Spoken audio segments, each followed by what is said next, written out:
Hey guys, Organized Biology here. Today we're talking about COVID-19 and the loss of smell, otherwise known as anosmia. Now, if you're watching this video, you probably know somebody or have experienced anosmia due to COVID-19 infection. And scientists have been so confused and perplexed as to why this actually occurs. Because some people, maybe like yourself, lost your sense of smell for maybe a day or two or a week.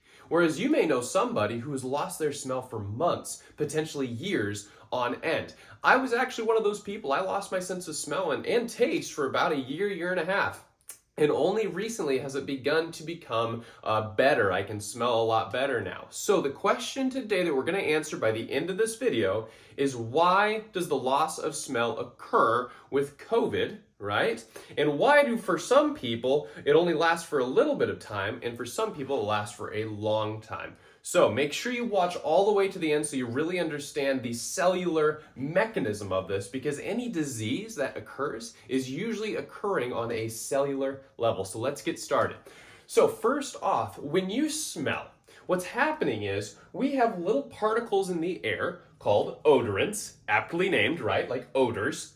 And they will enter your nasal cavity and go up and reach an area near the cribriform plate. So that's a bone, like a kind of spongy bone right behind your nose. And there's a little bone there, and then there's the olfactory bulb. This is a really key part, okay? The olfactory bulb is basically all those neurons, those signaling cells, that will eventually send a signal to your brain that says, hey, you smell something, okay? So in order to understand how you smell, we've got to zoom into that area. So that's what I have here. So what do we have? Well, these blue dots, again, are the odorants. And in order for you to actually detect the smell that the odorants are going to provide you, you have to have these odorants bind to receptors that are found on these sensory neurons. These are called olfactory neurons. So I'm going to point at this guy. This is an olfactory neuron. Olfactory neuron. Well, that name, olfactory, refers to the sense of smell. And neuron is a cell that is going to send a signal in response to a stimulus. So what's the stimulus? Well, the odorants are going to bind to these receptors. Once they bind, this neuron will take that signal, convert it into an electrochemical signal, and send it this direction and communicate with the olfactory bulb. So we're basically saying, hey, odorants will bind here, neuron sends the signal, olfactory bulb receives the signal, and then that olfactory bulb will send information to brain, and by that point, you can smell, okay? So that's kind of the process of that. Now, at the same time, the question is, how did we get these receptors, right? Well, these receptors are usually proteins, okay? And if you've watched any of my videos, proteins do everything for cells, okay? In this case, they're going to receive odorant signals. However, the way they came about is this neuron actually created the protein. What it did was it read instructions in the nucleus, that big black dot in the center. The instructions are in the nucleus called DNA. It read the DNA, produced the protein, and then put those receptor proteins right here to then receive the odorants. Now, these receptors, if you think about it, have to be insanely diverse. You have thousands, hundreds of thousands of smells that you can detect, right? So you have to have specifically shaped receptors to bind to that odorant to be able to send the signal. So I want you to remember these receptors are very diverse. If you want to go into detail, they are called G-protein coupled receptors. G-protein coupled receptors are insanely diverse. I'm just saying they're very different shaped, therefore they can bind to thousands to hundreds of thousands of odorants, chemicals, right? Okay, so that is how we get the signal to the brain to smell. And that normally works just fine because you have these supporting cells. So all of these little black squares that I've drawn, some triangles, these are all supporting cells in your nasal epithelium. Nasal epithelium just means basically nasal layer of cells, okay? And these supporting cells, what do you think they do? They support the neuron, the red cell, right? Because these guys are the major players. These guys are just helping them out. So supporting cells help keep homeostasis, which is basically good standing, good health, good stable conditions for those neurons. Okay? So we could also say, hey, in order for these neurons to function properly, one, they need good receptors that they made in themselves, and two, they need these supporting cells to keep these conditions optimal so the neurons can function. Take either of these away, and you can't smell, all right? So here's where COVID-19 comes in. Well, I drew COVID-19, like these little dots with little squigglies on them. The reason for that is because it's called a coronavirus. And if you know, corona refers to crown.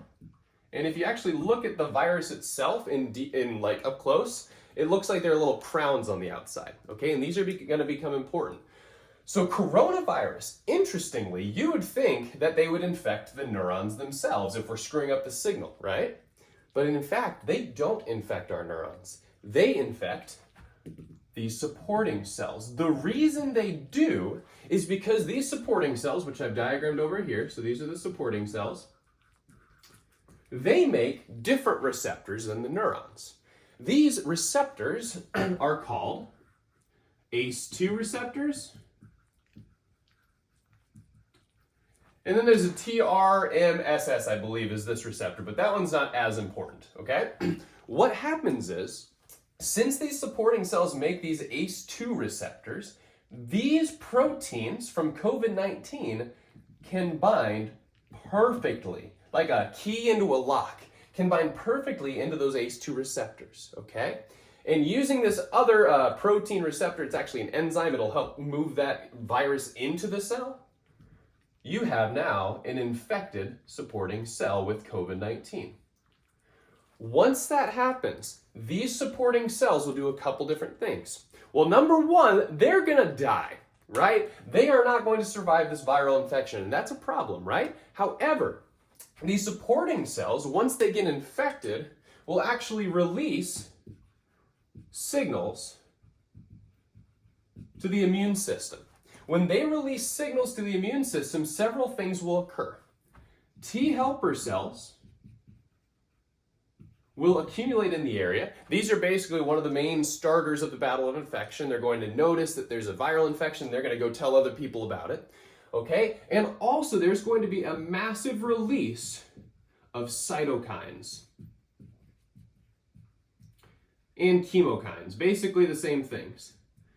You may have heard of these guys as inflammatory molecules, and that is very true. These are all inflammatory molecules. So basically what we're doing is we're saying, hey, there's an infection in this nasal epithelium. We need to get as many helper cells to fight this infection off in this localized area, right? And that's a good thing because we're bringing in things that can then kill those viruses. So that's a good thing. But too much of a good thing in this case can actually be a bad thing. And here's where we get into the mechanism. First off, as soon as this occurs, as soon as COVID-19 gets in and all these things are released, we are now screwing up these supporting cells, right? And again, these guys help maintain homeostasis for the neurons, right? So if we can't keep those conditions proper, these neurons aren't going to function well. And this is why one of the first signs of COVID-19 is the loss of smell, because as soon as that infection happens, it's going to induce what's called transient, means short-lived, anosmia, which is basically a loss of smell. Okay? So for most people, when they get COVID-19, they lose their sense of smell because all of these inflammatory molecules are being released, homeostasis is off, now these neurons aren't functioning properly. If they're not functioning properly, guess what? You can't send signals to the olfactory bulb to get a sense of smell. Awesome. Normally, this will resolve itself relatively quickly. Inflammation will die down, you'll fight the virus off, and you'll be just fine. And then you'll have that sense of smell reestablished because these cells will regenerate, get healthy again, start working again. But for some people, we get long-term anosmia. Okay, so I'm going to show you why some people get long-term anosmia in this region. So I'm going to label that long-term anosmia. So why do some people get long-term anosmia? Well, the key here is actually in the nucleus of this neuron. So over here, I'm going to blow this up, all right? And remember, what did the nucleus do? Well, the nucleus of the neuron coded for the receptor proteins, right? And those receptor proteins found right there, right? Very diverse. They're the G protein coupled receptors, if you want to remember that. So they coded for those proteins, okay? So in order to code for those proteins, they need the instructions in the nucleus to be accessible. So before the infection, when these receptors were being made properly, this is what the nucleus would actually look like. You would have a lot of DNA inside that's really bound up and tight. And this is DNA that is not red.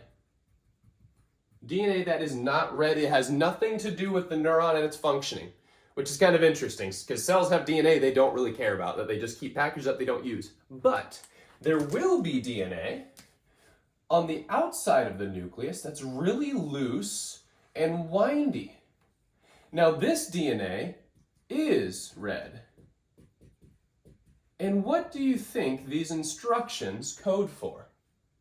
Well, you probably guessed it. These instructions code for the receptor proteins. Okay? So normally when these neurons are functioning just fine, right? When they're functioning just fine, this DNA is red, used, recipes are made, the proteins for the receptors are made, they go out there, everything is working fine.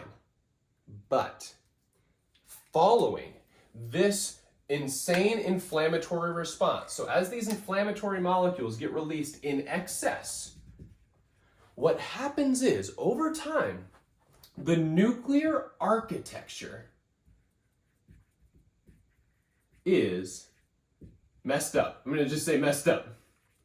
Okay, what does that mean? Well, the nuclear structure is messed up. So remember, in a well-functioning neuron, we had those receptor protein instructions on the outside and the other ones on the inside that didn't get read. But after infection, after a massive amount of inflammatory molecules, the DNA of the neurons themselves gets screwed up. So now what happens is, instead of having all the dark DNA that's not used in the center, maybe that's kind of out here now, okay? And in the center, not only is the DNA that's unused in the center, but the receptor DNA is now in the center. And it's all compacted up. And if it's all compacted up, we can't read it. So in the center here, we can't read instructions for the receptor protein. And if we can't read the instructions for the receptor proteins, I should say, many proteins, well, guess what? Now we can't put that protein on the outside, and we can't bind odorants. If we can't bind odorants, we're not sending the signal, we don't have a sense of smell. So once again, why did this nuclear architecture get rearranged? Because of that massive inflammation that occurred, and those inflammatory molecules made some sort of effect to screw up the nucleus, to jumble it all up. Okay, it's basically like I took a recipe book that you have in your house, I ripped up all the pages and I stapled them back randomly and just like compacted them together so they're really hard to read. Same thing in this nucleus. Now we can't read those receptors or the receptor protein instructions to put them on the outside of the neuron. This also explains too how maybe just a little bit of receptor protein instructions are on the outside. So sometimes as people are like, they have that loss of smell like for a while, but then they start getting like 1 or 2 scents back, right? Well, maybe that's because just a couple receptor proteins could be read, okay? And so then they get a couple different senses of smell, but not all of them, not the whole spectrum, right?